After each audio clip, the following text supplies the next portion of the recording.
Okay, let's go. Hey guys, alright? Welcome everyone.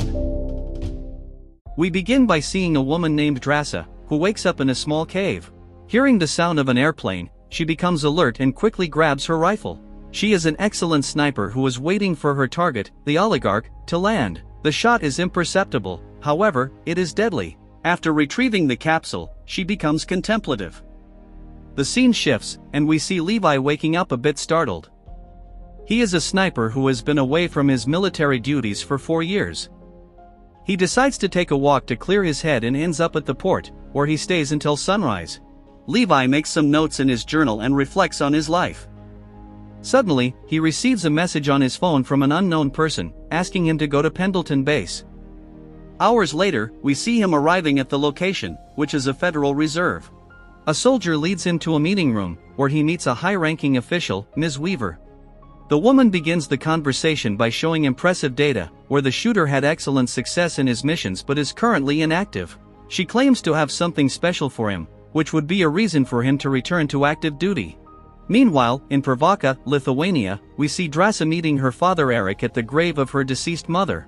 The young woman feels bad for having completed the mission, as the man had a family, and adds that she hasn't been sleeping well, attributing it to her work. However, her father says the target grew wealthy selling bombs and landmines, which caused thousands of deaths and irreparable losses to many families. The conversation shifts when Eric says he is dying from the inside due to cancer and that he has marked a day to put an end to it and finally meet his beloved on the other side of life. His daughter is upset by his words, but her father insists that his life is his own and that he has already made his decision. Sad but accepting her father's choice, Drasa shares a drink with him. A few days later, Levi wakes up on an aircraft, and immediately a soldier asks him to stow his belongings, as they are about to reach the jump zone and cannot take anything with them. The soldier hands him a small pouch and says that once he reaches the ground, Levi must walk 38 kilometers north. Curious about his location, Levi asks where they are, but the soldier doesn't respond. A few minutes later, he jumps and lands in a vast valley surrounded by high mountains. Levi walks until the next day, when at the scheduled time he arrives at a valley where there is a large chasm covered by dense fog. As he looks around, a soldier named JD finds him. This man has been in the area for a year, and Levi is the first person he has spoken to. The soldier says that Levi will live in the West Lookout for a year and invites him to have a drink while he explains everything. Before they enter the tower, Levi notices that on the other side of the chasm is the East Tower, where JD mentions that contacting the other side is prohibited, yet while observing, he states that he saw a soldier exchange happening in the morning. Upon entering the tower, Levi sees a photograph of the first guard, Captain Bradford. JD explains that the outer bunker contains the arsenal, where soldier Levi will find everything he needs, including weapons, ammunition, mines, and tools. Every 30 days, there is communication via radio, and the soldier must send updates. Levi asks what a camouflage transmitter is, and JD tells him it is a satellite transmitter scattered throughout the area that serves to hide the chasm from spying satellites. JD adds that there is no external communication, but there is an emergency button on the shortwave radio. However, if the chasm is invaded, the defense system will trigger the stray dog protocol, and when Levi hears the sirens, JD says the order is to run without stopping. JD mentions that the entire area is a base built in the mid-World War II period, where an agreement was made between the western and eastern sides to keep the site secret and protected. Questioning the mission, Levi asks what the purpose of protecting the location is. Is it to prevent someone from venturing or to stop the invasion from their side? However, JD's response is that they must prevent what is in the chasm from coming out. Levi becomes curious and doesn't understand what the mission really entails, but JD adds that this is what his predecessor told him a year ago. Therefore, Levi must keep an eye on the central walls, which are easier to climb, and the automatic weapons located to the north and south protect the rest. Levi still doubts what could be hidden below the dense fog of the chasm, but JD throws a grenade and, after the explosion, a strange sound is heard, catching Levi's attention. JD refers to them as hollow men, but no one knows what they really are. He also states that in the late 40s, 3 battalions of soldiers were sent, about 2,400 men, into the chasm, however, none came back. Levi does not believe that the place is truly a site of terror and that there are monstrous creatures, but JD insists that, not knowing what truly lies beneath, he claims it is the gateway to hell and that they are the Watchers. The next morning, Levi bids farewell to his companion and enters the facility. Hours later, the relieved soldier JD is rescued by a helicopter. However, upon confirming his identity, the soldier thanks him for his service and kills him. He then drops his body and informs Leader Weaver that the exchange has been completed. The scene shifts to Levi exiting the tower to update the systems and then check if the weapons are functioning. After 30 days, Levi contacts the outside world via radio and relays the information, reporting that he has had no contact with the enemy and that the entire system is functioning perfectly. Levi has a question, but the radio communication is cut off. With not much to do, he picks books from the shelf and ends up discovering writing on the wall. It consists of phrases that each watchman who passed through left written. One phrase catches his attention, stating that only those who dare to go boldly into the unknown can know how far they can go. This phrase was written by the first lookout of the tower, Captain Bradford, in the year 1947. One morning, hearing a noise, Levi decides to observe the other tower and ends up seeing his protector. We find out that it is Drasa, who has been chosen for such a role. Days go by, and on a calm night, both soldiers sit high in the tower. Drasa watches Levi, and bored with the days, decides to risk making contact. She shoots into the air, catches the soldier's attention, and starts a formal conversation in writing. However, she is surprised when Levi asserts that contact is prohibited. Drasa says she doesn't care and mentions that today is her birthday, and she will do as she pleases. Accepting the contact, he toasts to Drasa's birthday. This excites the young soldier, and during the night, she plays loud music and dances as if at a party. She challenges Levi to show off his rifle skills, but he doesn't want to play along. Seeing his resistance, she then hits Levi's cup with a beautiful shot.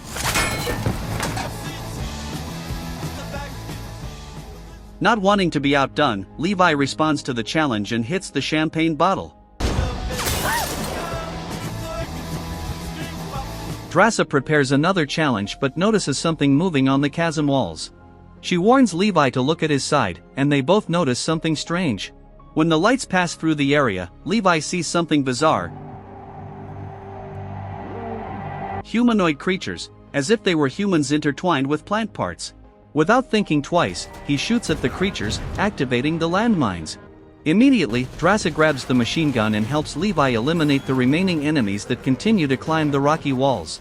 After clearing the west side, Drasa finds her side under attack. One of the creatures manages to climb to the top of the tower, and we can better observe its bizarre form. Drasa, upon seeing the enemy, shoots and defeats it. However, more of them are approaching. Levi helps by shooting the abominations, taking down as many as he can. After one of the mines explodes and injures Drasa, Levi grabs the machine gun and shoots relentlessly at the creatures, both on the east wall and on his side. Aware of the danger, Drasa rises and resumes shooting alongside Levi, relying on the movement-activated weapons. The night is intense, but they manage to protect the towers that night. The next day, Levi makes repairs and sets up new bombs, while a mini-drone emerges from the fog and takes off quickly, leaving the soldiers puzzled. Days pass, and fortunately, the soldiers build a friendship, where Levi shows that he is always worried about his new companion. They have fun playing games, even at a distance, enjoying their free time, as there have been no further attacks since the last one. Months later, on another night, Levi wakes up startled again. Meanwhile, Drasa shows that she is also watching him, proving that they are forming a bond with each other. One night, Levi watches Drasa and sees her crying. We realize that she is remembering what her father said about leaving this life. She writes saying that she had a bad day and wished Levi were with her. Levi cannot sleep, thinking about what Drasa told him earlier, so recalling the phrase from the first guard, he builds a launcher so that he can reach the other side. This impresses Drasa, who, realizing what the plan is, descends from the tower and helps secure the throne rope. A few minutes later, Levi writes an invitation for them to have dinner together that night, making the young woman very happy. With the invitation accepted, Levi prepares and launches himself on the improvised zipline. He reaches halfway across and has to crawl along the rope, seeing that below him is the unknown and dangerous chasm. Fortunately, the soldier crosses safely and soon meets Drasa, who claims to have prepared a delicious dinner for them. Levi gives her flowers and receives a comment that he smells bad, so he is forced to wash up. They then share a beautiful moment for the first time after the 6 months they have known each other while performing their military roles. The conversation is pleasant, and they both share stories about their lives and how they got to where they are in their military careers. After dinner, they gather inside the tower, and Drasa plays music for them to dance to. Then, they both let their emotions and feelings blossom, sharing a romantic night together.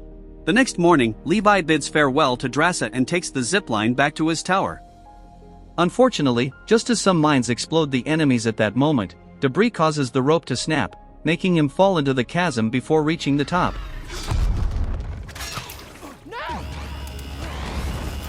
Seeing Levi fall freely into the chasm, without hesitating, Drasa prepares and jumps after him. She ends up landing in a stream with a strong current but fortunately manages to get out. Meanwhile, Levi is hanging from a tree in a strangely eerie location. A creature resembling a centipede approaches him and attacks, but the soldier fights back and shoots. Unfortunately, he falls onto the tree's roots, which turn out to be a type of carnivorous creature that begins to ensnare him as if to consume him. Fortunately, Drasa arrives and pulls him from the deadly trap. They both discover that the area resembles a vast forest surrounded by dense fog. They hear horse sounds, and suddenly, horsemen who have morphed into aberrations pass by them and attack. While one grabs Levi, another tries to take down Drasa, but she evades and kills him. Levi manages to free himself from the attack and also destroys the enemy. They regroup, but Drasa realizes that she lost the ascensor in the river, something necessary for them to escape. Levi, checking the dead enemy, discovers that he was from the 1st Airborne Division of the United States, and Drasa mentions she saw remains of British and Soviet troops. They realize that these creatures were once men who lived and served in the 1940s when soldiers still used horses as mounts. The two continue walking on the hostile ground, where they see human remains that have been devoured by the roots of the dead trees and have now become a part of them. The scene is strange and simultaneously terrifying. After walking for a while, they come across a small village, which shows cracks in the ground, likely caused by a possible seismic shock. Hearing sounds of monsters approaching, they both become alert and fearing it may be something horrific, enter an old church, where they can still see the skeletons of the humans who remained there. Levi discovers that these people ended their own lives, prompting both to question what could be worse than death. Suddenly, spider-like creatures attack them, forcing them to defend themselves. However, that is not the worst, as even more humanoid creatures enter the area and try to kill both of them. Fortunately, they are excellent marksmen and good fighters and subsequently manage to escape from the area. The two realize they will soon be surrounded and rush toward the chasm's wall. They find an entrance to a bunker and, with no choice, enter. The place appears to have undergone an attack, with a type of root filling almost the entire environment. Levi and Drasa examine the area and find a laboratory that still contains the remains of the men who died there. Levi finds a body holding a container with the phrase written, "God forgive us." Drasa activates the lab's backup power and restores the recording tapes. On them, a scientist states that they are in the year 1946 and that while other leaders were creating atomic bombs, her team was developing biochemical missiles of equal destructiveness. She mentions that they were hit by an earthquake with a magnitude of 8.1, which severely compromised the facility. Now they no longer have the role of creators but must contain the creation. The scientist has spasms in her body and states that they will do everything in their power to ensure that the released toxin does not leave the chasm. She adds that exposure to the biochemical component fused into the DNA of all living beings within the chasm. Consequently, human DNA merged with that of plants, insects, and animals, causing mutation. Drasa finds a cabinet where some bottles of red liquid still exist, and one of them has the label stating last sample. The doctor explains that some people take longer to have their bodies infected, but in the case of contamination, there is a 5-day period for the infected to have their bodies transformed, during which they will notice signs of mutation. The scientist confidently states that the location chosen for such experiments, due to its unknown and isolated nature, can ensure the survival of humanity. After watching the video, they look into the next room and discover equipment that is not dated from the 40s. A modern computer from the 2000s is there, showing that the location has been visited and researched by someone else. Drasa questions how it would have been simpler to send a nuclear attack to destroy everything there, putting an end to it. Upon turning on the computer, Levi sees the name of the company responsible, Darklake, a non-military firm specializing in genetic research. With this discovery, they realize that the location only exists because it is still under study. The site was a control base for research drones, which collected genetic samples from the hybrid creatures for research and military enhancement purposes, thereby creating super soldiers. They both come to understand that they are there as protectors of a place that was the site of inhumane experiments. Levi finds a folder regarding the Stray Dog project. In it, there is the creation of an atomic bomb that was planted in a strategic point of the chasm for the self-destruction protocol. The information describes the safety point at the time of detonation as being just over 4 kilometers away. After the discovery, they decide to venture outside the bunker, but before leaving, they hear creatures outside and realize that they think and reason like men. Bravely, they step out and try to find a quiet route, but Drasa is caught in a trap and dragged by a knight. She even tries to free herself but ends up banging her head and losing consciousness. Levi, unable to see clearly, continues searching for his partner and ends up finding another facility that contains a ballistic missile that seems to be out of function. In a hideout, we see Drasa hanging and tied up by a rope. Soon her captor arrives, a humanoid creature with its entire body transformed into roots. Drasa awakens and partially frees herself, attacking him with whatever she can reach. The humanoid is strong, but Drasa manages to attack him effectively, though he does not want to lose his prey. The young woman continues to fight bravely until Levi arrives and ends the creature. Levi approaches the humanoid and discovers that, in fact, the defeated enemy was the first Guardian. Levi tells Drasa that they are in a chemical weapons laboratory, where the earthquake damaged one of the missiles, and the contaminating agent is now present throughout the fog. They observe a large mass of organic filaments, like roots connected to each other, which contain humans who have been completely devoured and have become a permanent part of the vast organic complex. The two weave through the organic branches, still unable to believe what has happened. Suddenly, Drasa bumps into a sticky filament, which becomes hostile to their presence and soon begins to chase them. Drasa ends up throwing a grenade amidst that creature, and after the explosion, they hear screams as if men were on fire. After leaving the area, they find military vehicles in a shed. They fix one and depart to the location where Levi fell, as they plan to use the zipline as an anchor to climb back to the East Tower. While one ties the rope to the powerful winch of the jeep, the other buys time by shooting the creatures. After they succeed, they begin climbing up the massive wall of the chasm. When they are near halfway up, the enemies climb alongside them, and it doesn't take long before both are attacked. Out of ammunition, Levi uses the sword he took from the deceased Bradford to fend off the enemies. Drasa helps him with an axe and is also quick to take down her opponent.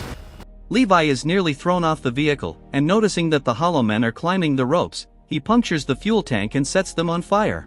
This causes an explosion and damages the vehicle. With no other choice, Drasa cuts the rope, still a few meters from the top. Moments later, they are both in the tower taking care of their wounds.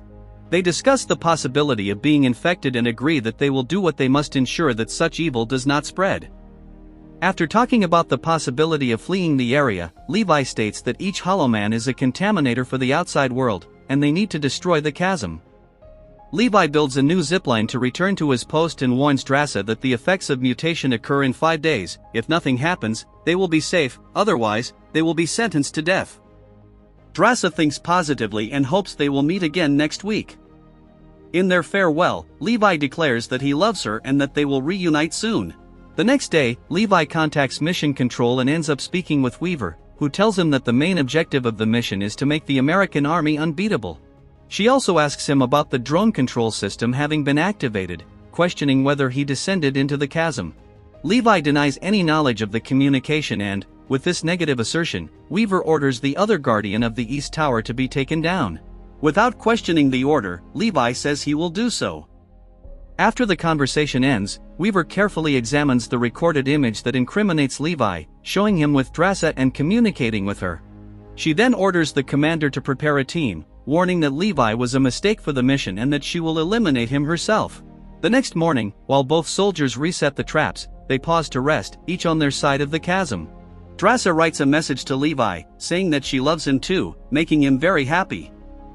Suddenly, they hear the sound of a helicopter and confirm it visually with their binoculars. Immediately, Levi shouts for Drasa to run, and both hurry and race into the forest. After confirming that neither Levi nor Drasa are at their posts, Weaver orders the activation of the quadcopter drone protocol. Immediately, several large military drones rise from the chasm and spread out. It doesn't take long before one intercepts Levi and begins to fire. The heavy caliber bullets knock a piece of trunk onto Levi, causing him to fall, but he quickly recovers and shoots back, bringing down the drone. Drasa is also being pursued while Levi looks at a distance marker, revealing that he is 3,800 meters from the tower. With her excellent aim, Drasa manages to hit two drones, causing them to collide with each other and crash. They continue to take down the drones as they move further away from the starting point. At a certain point, they stop and position themselves aiming at the towers. Drasa has Weaver in her weapon sights, while Weaver sees the phrases written on the wall by all the watchmen who have passed through over the years. But one catches her more attention. It is the one that Levi wrote, dated 2025, which says, "There are three things that do not remain hidden: the sun, the moon, and the truth." Meanwhile, Levi aims at the transmitter antenna and shoots, exploding it, and Drasa does the same. The explosion sends a spark to the other transmitters along the chasm through a cable installed by Levi on the east side and, likewise, another cable on the west side. Weaver realizes that it was a trap made by Levi and Drasa before they fled, in which they disabled the camouflage antennas, thereby exposing the chasm to satellites. Thus, the Stray Dog protocol is automatically activated, as it was programmed to do so. Knowing they have less than 2 minutes before the atomic bomb at the bottom of the chasm explodes, Weaver quickly hurries to escape. Drasa and Levi also continue to run as fast as possible from the impact zone. Weaver orders her men to forget the height and focus on the distance, but it is already too late, and the bomb explodes. The explosion is highly violent, destroying everything nearby and reaching the helicopter where Weaver and her soldiers were, thus killing them. Levi, being injured and unable to run much, is also hit by the shockwave and falls into a waterfall. On the other side, at a good distance, Drasa can only watch the enormous destruction. Drasa hides in a cave and starts marking the days on a stone, hoping that she has not been contaminated, which she will only know on the 5th day. She looks at an envelope that Levi gave her, saying that if he doesn't save himself, she will open it at sunset. The 5th day arrives, and Drasa leaves. We then see her in Ise, France, now, on a hillside near a monument. She seems to be waiting for something, and when the sun is setting, she opens Levi's envelope. She reads a romantic phrase in the content, something like a song. This leaves Drasa emotional, and after a few moments, she walks away. Months go by, and now we see Drasa working as a waitress in a seaside restaurant. When suddenly, she sees Levi sitting at one of the tables, making her very happy. The two then hug and share a passionate kiss.